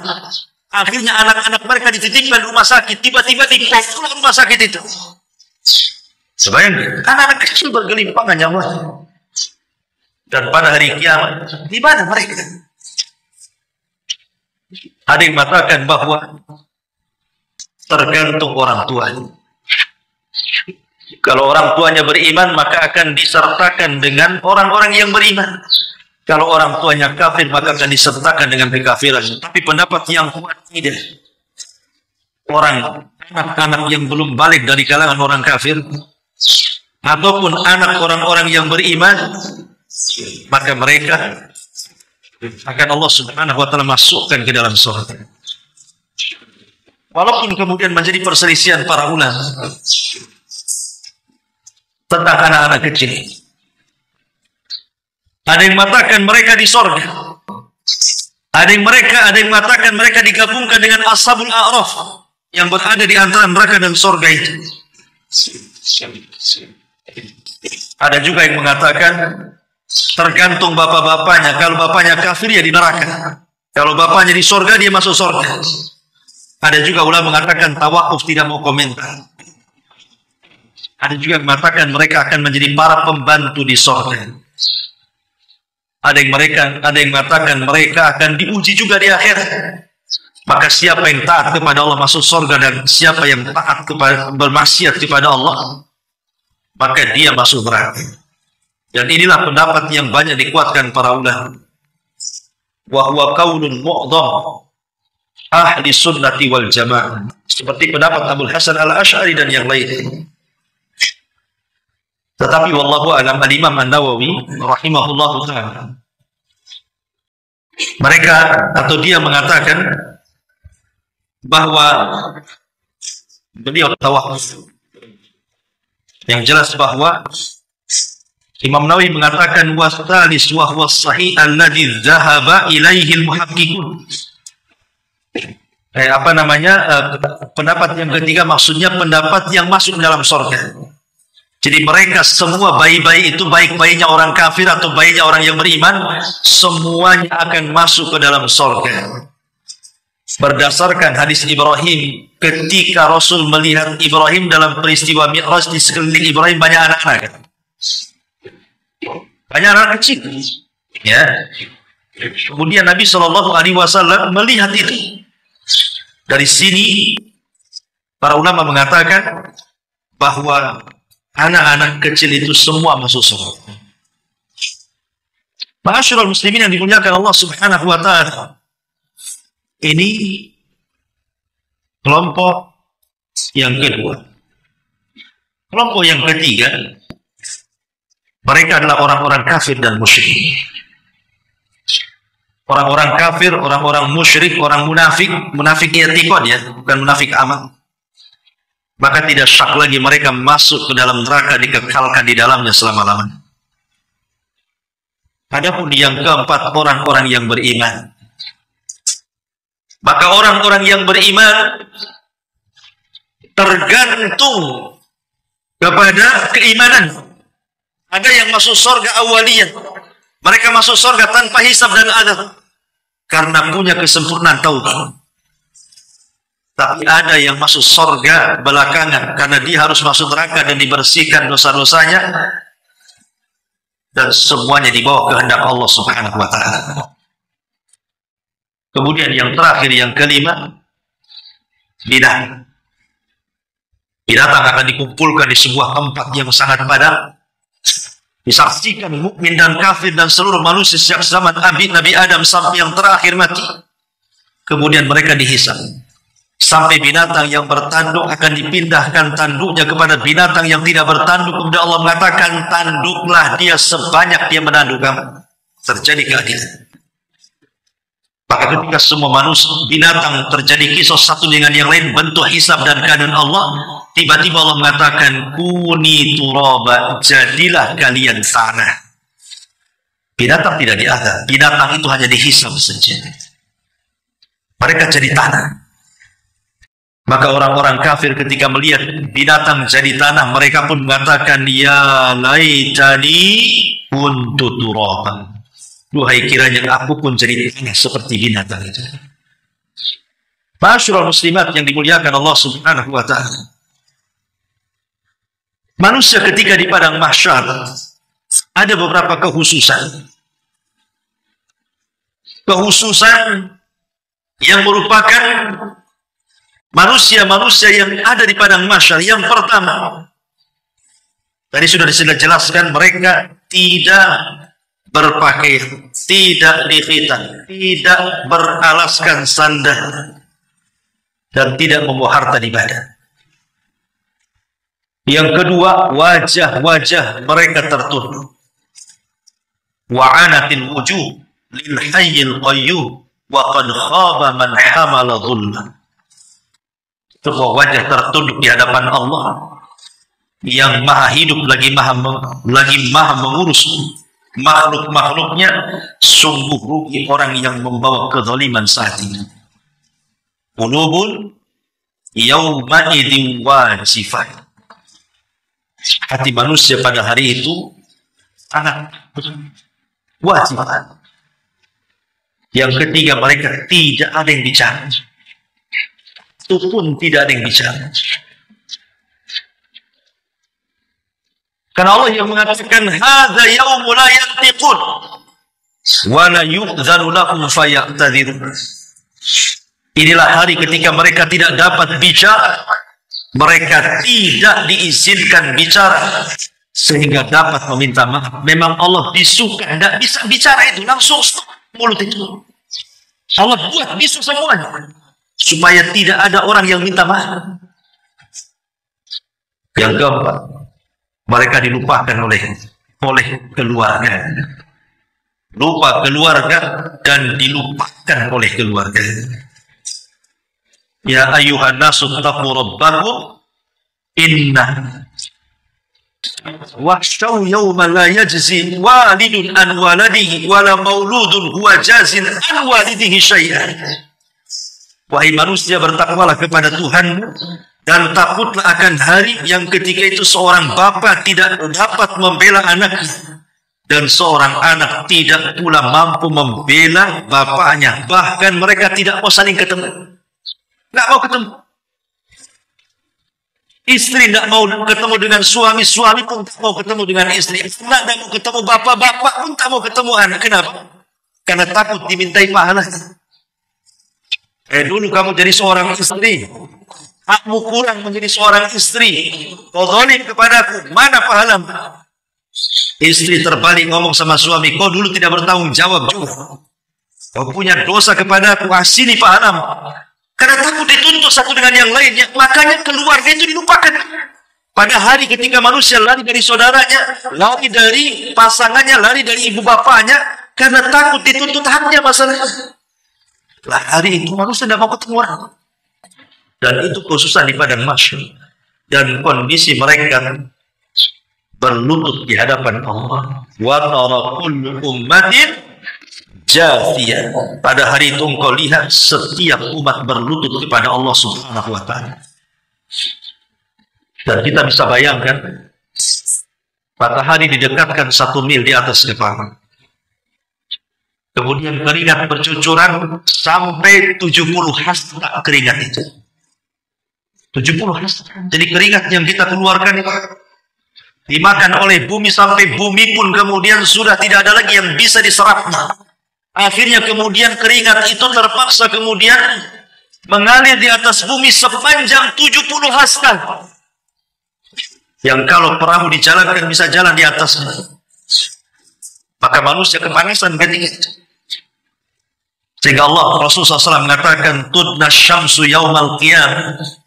Pada hari kiamat matahari didekatkan jaraknya terhadap makhluknya hingga tinggal 1 mil. Perawi hadis sampai khilaf. Apa yang dimaksud mil dalam hadis itu? Ada yang mengatakan mil itu jarak, ada yang mengatakan mil itu alat untuk bercelak. Gagamnya celak itu disebut mil dalam bahasa Arab. Kalau seandainya mil itu maksudnya gagang celak, berarti persis 1 jengkal di atas kepala. Tapi kalau dimaksud mil itu jarak, berarti masih jauh. Tapi di dunia saja, kalau seandainya matahari keluar dari garis edarnya, sedikit saja mendekati bumi, bumi sudah terbakar. Kalau matahari menjauh dari bumi, maka bumi akan beku. Makanya Allah akan di porosnya. Bagaimana kalau matahari di atas kepala? Luar biasa.